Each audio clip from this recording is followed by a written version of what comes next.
Sir शुरू करते हैं प्रशांत किशोर से ही, क्योंकि उन्होंने कहा था कि अगर जनसुराज को 150 से कम सीटें मिली तो उनकी हार मान ली जाएगी। और एग्जिट पोल की अगर हम बात करें तो जनसुराज को किसी भी हाल में 150 सीटें मिलती तो नजर नहीं आ रही है। और एक दो सर्वे में तो, या ज्यादातर सर्वे में अगर हम बात करें तो 0 से 5 सीटों का ही अनुमान लगाया गया है। अगर उन्हें अब मतलब कहना यही होगा कि संभावित हार के लिए तैयार रहना चाहिए, क्योंकि हम पहले भी देख चुके हैं कि प्रशांत किशोर जिस तरह से ये बात लगातार करते रहे हैं कि अर्श पे या फर्श पे। तो आपका क्या कहना है, आपका अनुमान क्या कहता है? क्या एग्जिट पोल के आंकड़े क्या सही हैं या संभवतः सही दिख रहे हैं? क्या लग रहा है आपको?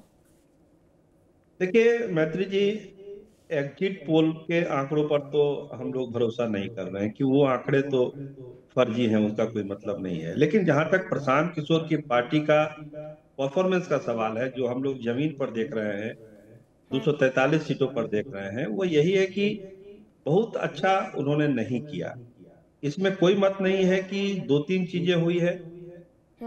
वोटर को टर्नआउट बढ़ाने में प्रशांत किशोर की भूमिका रही, नो डाउट। लोगों को उन्होंने जागरूक किया, रोजगार को लेकर, प्लान को लेकर, ये सारी चीजें हुई। और वोट परसेंटेज तो जरूर बढ़ेगा प्रशांत किशोर का। हमको लगता है 6-7%, हो सकता है 8% तक चला जाए, उतना वोट उनको मिलेगा। लेकिन सीटों का जहां तक सवाल है, हमको लगता है कि 2-3 सीटों से ज्यादा प्रशांत किशोर को नहीं आना है। सीटों की संख्या उतनी रहेगी। लेकिन जो फायदा हुआ है प्रशांत किशोर को कि लगभग हर विधानसभा क्षेत्र में उनको वोट आया है, वोट परसेंटेज उनका बढ़ा है, पार्टी को लोगों ने रिकॉग्नाइज किया है, उनके मुद्दों को रिकॉग्नाइज किया है। और ऐसा लगा कि अभी नहीं तो फिर 30 के चुनाव में या 29 के चुनाव में कुछ अच्छा करेंगे प्रशांत किशोर। लेकिन जो 25 का चुनाव है, मैत्री जी आपने ठीक कहा कि जो दावा था प्रशांत किशोर का, उस दावे पर पूरी तरह से फेल है। और मामला जो है 5 के नीचे ही रहने वाला है प्रशांत किशोर का। हाँ, तो कौन कौन सी सीट में आपको लग रहा है सर कि कांटे की टक्कर है? और आप जो 2-3 सीट कह रहे हैं कि एटलीस्ट उतना तो जीतेंगे, कौन सी सीट ऐसी है? देखिए, एक सीट तो आप पटना का ही ले लीजिए।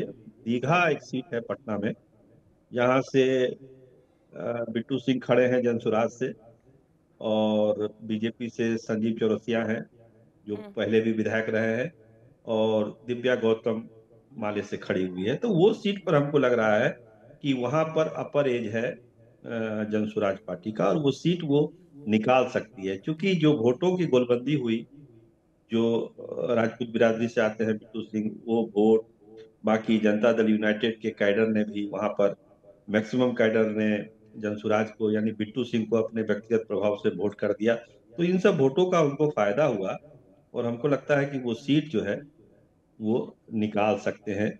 और अभी एज अगर मानिए तो एज जनसुराज का ही है पटना जिले में उस सीट पर उनका। तो इस तरह की और दो सीटें हैं, चंपारण की भी एक सीट है, उसका डिटेल हम बता देंगे आपको। 3 सीटों पर मेरा अनुमान है कि 3 सीटें वो निकाल सकते हैं। लेकिन 5 से ऊपर तो आंकड़ा मैत्री जी जाना नहीं होता।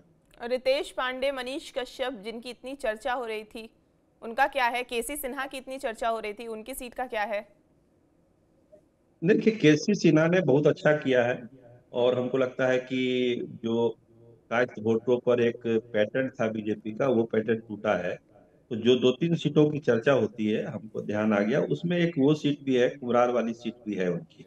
उसमें भी संभावना है कि वो जीत सकते हैं। लेकिन मनीष कश्यप वाली सीट पर ऐसा कुछ नहीं हुआ, और वो चुनाव नहीं जीत रहे हैं। हमको लगता है कि वो आंकड़ा जो है 10 के आसपास, 10,000 के आसपास का वोट जो है उनको आया होगा। लेकिन वहां पर लड़ाई में वो नहीं है, जनसुराज के वो कैंडिडेट मनीष कश्यप। को प्रेजेंटेड बाय विमल एलआईटी, बोलो जुबा केसरी, को powered by Sensodyne in association with V-Guard water heater.